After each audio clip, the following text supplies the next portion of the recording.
8 ہجری میں بنو تمیم کے 70 سے 80 افراد پر مشتمل ایک وفد مدینہ طیبہ میں حضور کی خدمت میں حاضر ہوا۔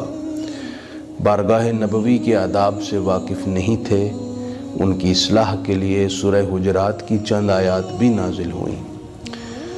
اس وفد میں ایک صاحب تھے حضرت صعصع بن ناجیہ۔ پہلی نظر حضور کے چہرہ اقدس پر پڑی، اسلام کا نور ان کے دل میں روشن ہوا اور دامن عافیت میں آ گئے۔ عرض کی حضور، ایک سوال میرے دل میں کھٹک رہا ہے، جواب چاہیے۔ سرکار نے فرمایا کیا سوال ہے؟ عرض کی حضور، اسلام سے قبل جو میری نیکیاں ہیں کیا وہ قبول ہوں گی اور ان پر اجر ملے گا یا وہ ضائع ہو جائیں گی؟ تو جان رحمت صلی اللہ علیہ وآلہ وسلم نے ارشاد فرمایا کہ اسلام سے قبل آپ کی کون سی نیکیاں؟ عرض کی حضور، ایک مرتبہ کا واقعہ ہے کہ دوپہر کے وقت میں نے دیکھا میری 10 ماہ کی 2 حاملہ اونٹنیاں غائب ہیں۔ میں تیسری اونٹنی پر سوار ہوا اور ان کی تلاش میں نکل پڑا۔ ایک صحرا میں پہنچا تو وہاں ایک گھر تھا، اس کے باہر میری اونٹنیاں بندھی ہوئی تھیں۔ وہاں ایک شخص بیٹھا تھا، میں اس کے پاس آیا اور میں نے یہ دعویٰ کیا یہ اونٹنیاں میری ہیں، آپ کے ہاں بندھی ہوئی ہیں۔ ابھی یہ بات چل رہی تھی تو اس کی کنیز اندر سے آئی اور کہا آپ کی اہلیہ کو جو درد اور تکلیف ہے تو قریب ہے کہ ان کے ہاں بچے کی ولادت ہو جائے۔ تو اس شخص نے کہا کہ اگر بیٹے کی ولادت ہو تو رکھ لینا، بیٹی پیدا ہو تو اسے دفنا دینا۔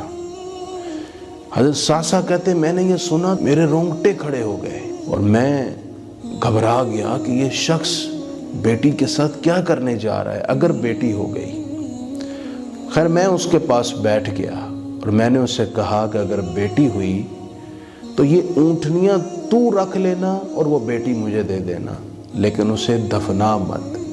اس نے کہا نہیں، تو ان 2 اونٹنیوں کے ساتھ جس اونٹنی پر آیا ہے وہ اونٹنی بھی مجھے دے کر جا، تب بیٹی لے جانا۔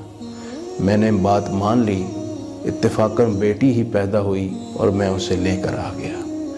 حضور، میں نے اس کی پرورش کی، اسے باپ کی محبت دی اور اس کی ہر ضرورت پوری کی۔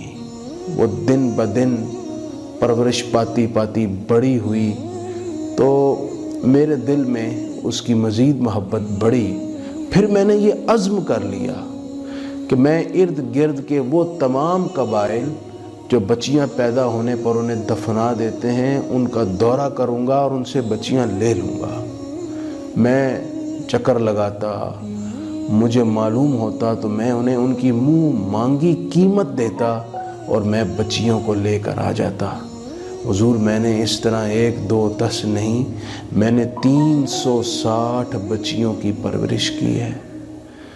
کیا میری یہ نیکی اسلام سے قبل کی اس لائق ہے کہ مجھے اس پر اجر ملے؟ حضور نے جیسے یہ سنا تو آپ کی چشمان دل نواز سے اشک رواں تھے۔ آپ کھڑے ہو گئے، حضرت صعصع کو اپنے گلے لگایا اور پھر ان کی پیشانی پر بوسہ دیا۔